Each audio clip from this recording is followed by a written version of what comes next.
Assalamualaikum warahmatullahi wabarakatuh. Perkenalkan kami dari kelompok 1 dari kelas Tekom C angkatan 2023 dengan mata kuliah Etika Profesi dengan tugas wawancara dan observasi profesi di bidang teknik informatika dan komputer.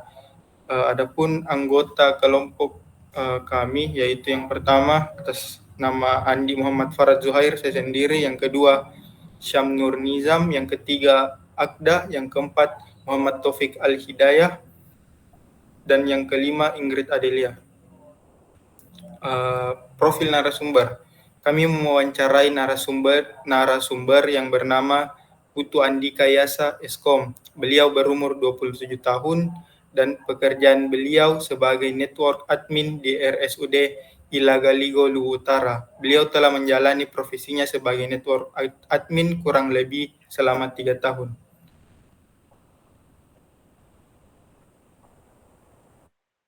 Baik, untuk ringkasan hasil wawancara ada 3 poin.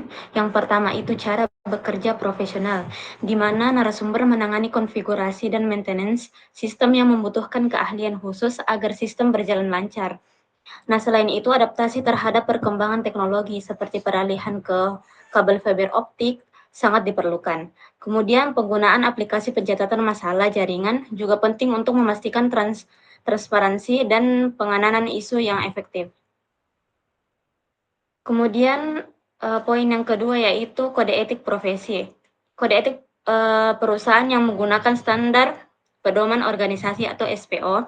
Salah satu prinsip utama adalah bahwa setiap konfigurasi jaringan harus dilakukan dengan sepengetahuan atasan, di mana sementara maintenance harus mengikuti skala prioritas perusahaan.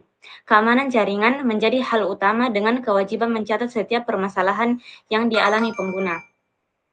Kemudian organisasi profesi, di mana narasumber menekankan bahwa bergabung dalam organisasi profesi sangat penting untuk menambah wawasan, menjadi pedoman dalam bekerja, serta mendukung pengembangan karir.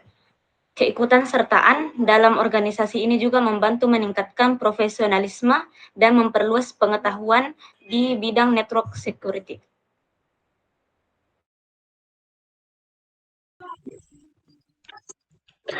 Oke, baik. Untuk hasil observasi ini kami ambil dari hasil wawancara yang kami rangkum ulang. Yang kami ambil adalah poin-poin penting. Nah, ada yang menjadi poin penting, ada 3 poin, yaitu yang dalam tema etika profesi dalam lingkungan kerja. Yang pertama itu cara profesional bekerja. Yang kedua, penerapan etika profesi di lingkungan kerja. Dan yang ketiga itu peran organisasi dalam peran organisasi profesi. Nah, poin yang pertama itu cara profesional bekerja di lingkungan kerja, yaitu yang pertama menangani konfigurasi jaringan sejak awal yang bisa menjadi tantangan. Yang kedua itu maintenance jaringan yang membutuhkan keahlian khusus agar sistem berjalan lancar. Yang ketiga itu keamanan jaringan, network security menjadi bagian yang menarik, termasuk penggunaan firewall untuk mengatur akses. Yang keempat itu adaptasi terhadap perubahan teknologi seperti beralih dari jaringan kabel fiber optik atau VBOW di lingkungan kerja. Yang terakhir itu menggunakan aplikasi khusus untuk mencatat atau memantau jaringan untuk memastikan transparansi dalam penanganan isu. Yang ke poin kedua tadi itu yang penerapan kode etik di bidang dalam pekerjaan. Pertama itu tidak boleh melakukan konfigurasi jaringan tanpa izin atasan. Yang kedua itu memastikan keamanan jaringan dengan membatasi akses yang hanya untuk pengguna yang berizin. Yang ketiga itu mencatat semua permasalahan jaringan yang dihadapi oleh user sehingga bisa dilakukan evaluasi perbaikan. Yang keempat itu menjaga profesionalisme dan kedisiplinan dalam menjalankan tugas, terutama dalam hal pelaporan dan dokumentasi. Yang kelima itu mengikuti standar operasional prosedur SOP perusahaan dalam setiap pekerjaan teknis. Yang keenam itu laporan kinerja bulanan, di mana semua pekerjaan yang harus dilakukan terdokumentasi. Dan yang terakhir itu aplikasi khusus untuk mencatat masalah jaringan yang memungkinkan evaluasi dan evaluasi dan perbaikan secara berkelanjutan. Nah, ya tadi kita kembali ke poin yang ketiga, itu peran organisasi profesi dalam pengembangan karir. Yang pertama itu beliau juga menerangkan bahwa peran organisasi profesi dalam pengembangan karir, menambah ilmu dan wawasan terkait perkembangan teknologi jaringan, memperluas jaringan profesional yang bisa membantu dalam perkembangan karir.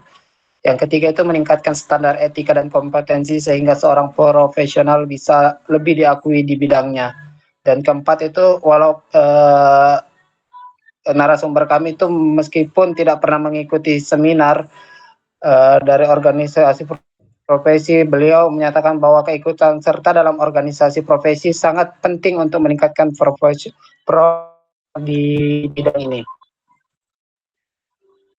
Next.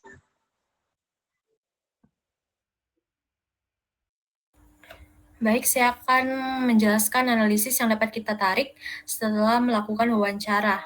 Jadi dapat kita lihat bahwa bergabung dengan organisasi profesi dapat memberikan banyak manfaat bagi profesional TIK, seperti akses pelatihan, sertifikasi, dan forum diskusi. Keanggotaan ini membantu kita untuk memahami tren teknologi serta menjaga kepatuhan terhadap standar etika profesi. Seminar dan lokal karya yang disediakan juga dapat meningkatkan kompetensi serta memperluas jaringan profesional, membuka peluang kerja dan kolaborasi dengan para ahli. Oleh karena itu, keikutsertaan dalam organisasi profesi bukan sekedar pilihan, tetapi menjadi investasi berharga untuk masa depan karir di dunia TIK. Selanjutnya itu ada kesimpulan. Seorang network administrator yang profesional harus memiliki keahlian teknis, kedisiplinan, dan kepatuhan terhadap kode etik, penguasaan konfigurasi jaringan terhadap teknologi baru seperti fiber optik, serta penerapan keamanan jaringan sangat krusial, kepatuhan terhadap kebijakan perusahaan, serta penggunaan aplikasi pemantauan mendukung transparansi dan efisiensi kerja. Bergabung dengan organisasi profesi juga dapat memperluas wawasan dan jaringan. Dengan terus meningkatkan kompetensi seorang network administrator, dapat tetap relevan, berdaya asing, dan berkontribusi optimal dalam dunia teknologi. Selanjutnya saya kembalikan ke moderator.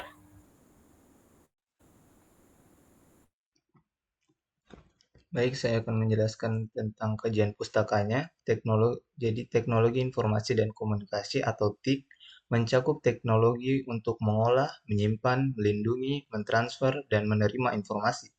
Menurut Aprianto, TIK melibatkan komputer, jaringan, dan telekomunikasi untuk mendukung akses serta distribusi informasi secara global. Seiring perkembangannya teknologi, tren TIK terus berubah dan memunculkan berbagai profesi di industri ini.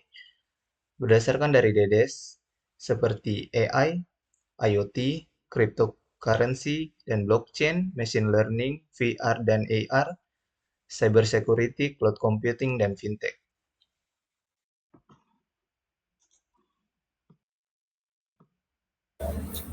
Selanjutnya, refleksi dan saran. Adapun refleksi yang kami dapatkan dari hasil wawancara kepada narasumber, yaitu ada 3 poin penting. Yang pertama, pentingnya keahlian khusus. Karena keahlian khusus ini sangat penting untuk di bidang teknik informatika dan komputer. Lalu untuk etika profesinya, kami mendapatkan 2 poin refleksi, yaitu dalam di bidang teknik informatika dan komputer, kode etik seperti kepatuhan terhadap kebijakan perusahaan dan kepatuhan terhadap kode etik sangat penting di pekerjaan ini. Lalu adapun saran yang kami berikan untuk terus berkembang di dunia teknik informatika dan komputer, bahwasanya kita perlu melakukan peningkatan pelatihan dan sertifikasi. Lalu yang kedua, penting juga untuk membangun jaringan profesional. Baik, itu saja presentasi dari kelompok kami. Kurang dan lebihnya mohon dimaafkan. Sekian, Assalamualaikum warahmatullahi wabarakatuh.